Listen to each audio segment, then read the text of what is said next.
Na ponta do lápis.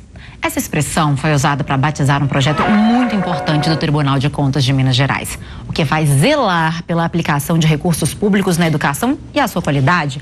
Um trabalho fundamental para a proteção da área mais transformadora que existe numa sociedade. E quem nos detalha este projeto é o presidente do Tribunal de Contas, o Cláudio Terrão, e a Naila Morte, que é coordenadora do projeto de fiscalização da educação, ou na ponta do lápis. Bem-vindos. Tudo bem, gente? Eu achei, sabe o que eu achei mais encantador nesse projeto? Que ele não é apenas fiscalizar. O Tribunal de Contas está assumindo a responsabilidade também de ajudar os gestores da educação, porque nem sempre eles sabem mesmo, não é uma questão de maldade, não estamos aqui inferindo que há uma corrupção, um desvio de recurso, não. É que às vezes eles não sabem como aplicar esses recursos. É nessa linha? Exatamente nessa linha. Para fazer assim uma analogia bem simples, a nossa ideia é sair daquela lógica do retrato, da fiscalização de um retrato, para auxiliar, né, o gestor público, o prefeito, o secretário de educação, os próprios diretores, gestores das escolas, no processo que vai do planejamento até a análise do resultado na educação. Então, assim, vezes, um belíssimo desafio. Com certeza, que às vezes a gente vê assim, o recurso é aplicado lá no papel, na ponta do lápis, né, Naila? Tá tudo certinho, o recurso foi liberado, ele foi aplicado, mas a qualidade da educação tá deixando a desejar. E aí, como é que a gente balanceia, vamos dizer assim, para pegar um termo emprestado também, essa equação? Bom, o desejo é exatamente aferir muito mais do que a mera aplicação dos recursos, os resultados que esses recursos geram no serviço prestado para a educação. O projeto Na Ponta do Lápis tem exatamente esse desejo, de uma forma muito responsável, contribuir para a melhoria, para a qualidade da educação que é oferecida ao cidadão de Minas Gerais. Só que vocês têm um desafio enorme, né? Já vamos dizer assim, nós temos 853 municípios, quase a totalidade tem uma escola, precisa de dinheiro público, ou seja municipal, ou seja estadual. Como que vai ocorrer essa fiscalização e essa, vamos dizer assim, a capacitação desses gestores, a orientação desses gestores? Como é que vocês se programaram para isso? O próprio Na Ponta do Lápis, ele pode ser concebido como um programa de ações integradas, né? Acabei de falar isso com a Naila. Por exemplo, são várias as ações. Sim. Nesse momento, por exemplo, essa semana e a semana passada, nós disparamos 2 ações importantes, são 2 recomendações para os gestores.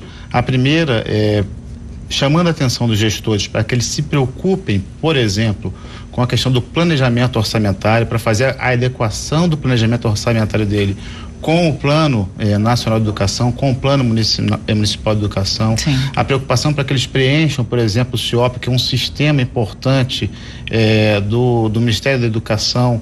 Esse sistema, por exemplo, é ele que vai permitir aferir as condições de liberação de recursos do Plano Nacional para os municípios. Senão fica sem dinheiro. Exatamente.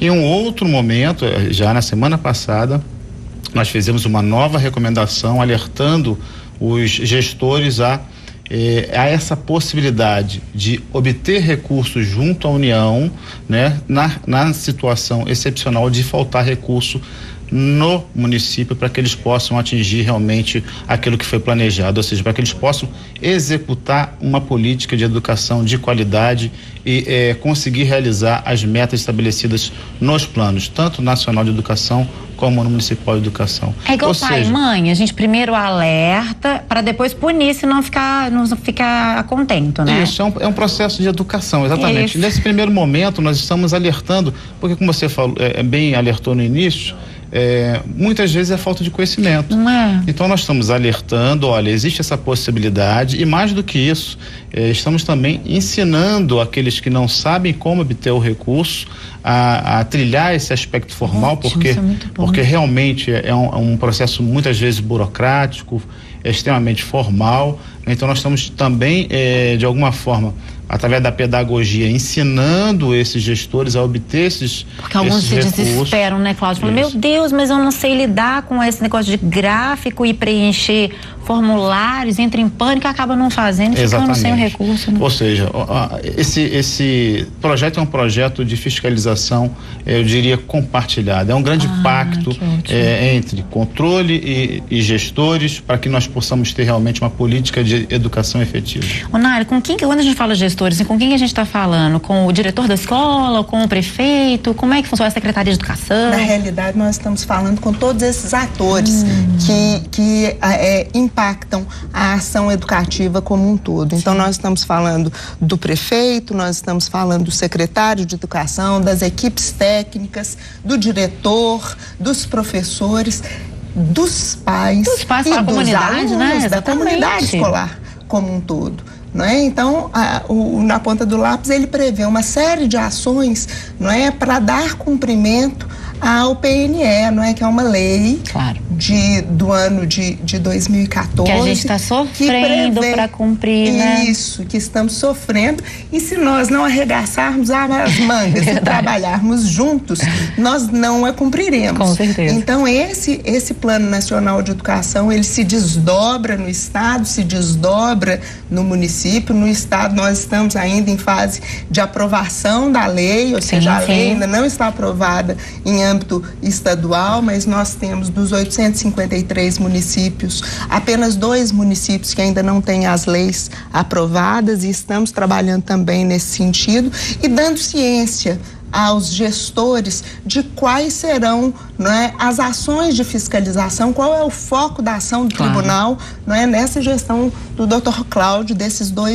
biênio 2017-2018. Esse trabalho do Tribunal de Contas pioneiro, vocês acreditam que vai dar uma chacoalhada, vamos dizer assim, dentro da Assembleia, no sentido de acelerar essa aprovação então desse projeto? Ou não, seria até muito cedo dizer assim, não, esse projeto tem que seguir a toque de caixa, porque a gente precisa de um projeto como esse, né? Seria bom esperar mais um pouquinho ou não? A gente realmente precisa de tirar ele do papel? Não, nós precisamos tirá-lo do papel. Nós já estamos em mora. Lamentavelmente, não tem outra palavra a dizer, é uma vergonha. O Estado de Minas Gerais ainda... E a gente sabe que a educação é a solução dos problemas, ainda não tem o seu plano estadual de educação aprovado. Né? Por mais complexo que seja alguma discussão pontual, né? Eu acho que já passou da hora. Não sou eu que estou dizendo isso, é o Plano Nacional de Educação que estabeleceu lá os seus marcos. São índices de educação, saúde e violência, não é verdade, segurança, que acabam exigindo. Estamos precisando mesmo dessa consolidação. Sim, sem sombra de dúvida. Agora, se me permita completar essa questão dos gestores, e aí a Naila muito bem foi para além da questão dos gestores, ou seja, dos interessados, dos colaboradores, e está falando sobretudo dos alunos, dos pais e da sociedade de modo geral, e dentro também dessa lógica de fiscalizar, mas permitindo, dando as ferramentas necessárias para que as pessoas possam controlar a educação. Nós fizemos uma parceria muito interessante com o Tribunal de Contas do município do Rio de Janeiro.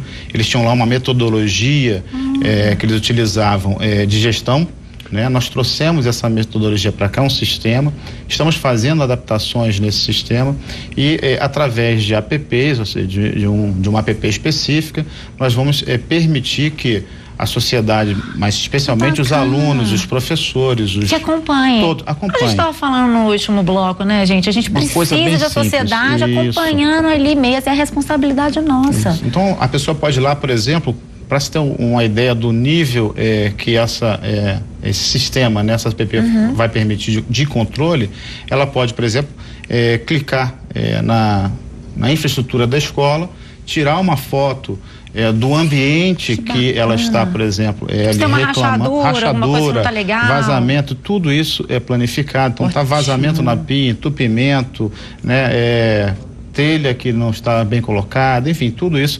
E não só isso, é só um dos aspectos. Merenda, a mesma coisa. Qualidade da merenda, se está sendo fornecida, o que foi fornecido. Quer dizer, com esse instrumental, nós de fato estaremos dando condições ao controle social efetivo, e aí os gestores já não poderão mais dizer assim, olha, eu não tenho conhecimento, eu não tive conhecimento, eu não cheguei a ver o que está acontecendo. Porque ele realmente decidiu ignorar. Exatamente. E aí não dá, né? E aí em todos os planos, vai desde o diretor da escola, né, ao secretário municipal, ao prefeito, e, sobretudo, o tribunal, que vai ter essa visão macro de todo o estado, todas as escolas do estado, né, tanto as estaduais quanto as municipais, e aí nós vamos cobrar daqueles que deixaram de fazer. Isso é importante, aí já é a fase da cobrança, e isso pode refletir certamente, inclusive, numa rejeição de contas da política pública em si. Eu fico tão feliz de você aproveitar para fazer esse chamamento da sociedade, para acompanhar isso, porque às vezes as pessoas ficam achando que essa nossa discussão está muito distante da casa delas, e não está, não. Porque quando a gente fala de fiscalização de recursos e aplicação de recursos na educação, a gente lembra também que quando o professor está sem o salário, isso tem a ver com esse trabalho que a gente está discutindo aqui. Quando você não encontra uma vaga para o seu filho na escola municipal, estadual, isso tem a ver com essa discussão que a gente está conversando, né? A gente está promovendo aqui, não é isso, Naila? Com certeza, com certeza. Ou seja, essa lei, esse plano nacional, ele prevê 20 metas nas quais todas essas observações que você citou agora estão elencadas. Então, são 20 metas, são 254 estratégias. Quando as pessoas nos perguntam, bom, o tribunal vai fiscalizar a educação, mas o que propriamente dito? Na realidade, nós temos um universo e nós selecionamos determinados aspectos para acompanhar de perto. A formação do professor, os vínculos estabelecidos com os professores, mas não é meramente a fiscalização. Quando você fala desse conclamar a comunidade escolar para participar de formativa das decisões e do acompanhamento dos gastos públicos, nós temos uma ação que é uma ação diferenciada, que prevê a visita às escolas para identificar qual é a função do Tribunal de Contas, como esse cidadão pode efetivamente participar, não é, da gerência da sua própria escola, como ele pode ter ciência disso. E o aplicativo que o Dr. Cláudio comenta conosco vai ser uma ferramenta extremamente útil também para os gestores, porque ele terá um acesso aos principais dados coletados, né, pela comunidade que ele gere. E eu fico muito feliz, então, que vocês abraçaram esse desafio e que estão aí servindo de fiscalizadores mesmo desse trabalho que é tão importante. Então, eu vou agradecer muito ao presidente do Tribunal de Contas, o Cláudio. Naila, parabéns, colocando tudo na ponta do lápis aí pra gente. Depois eu queria que vocês voltassem, então, para trazer os resultados desse trabalho de vocês. Será um prazer. Muito obrigada, gente. Obrigada a vocês.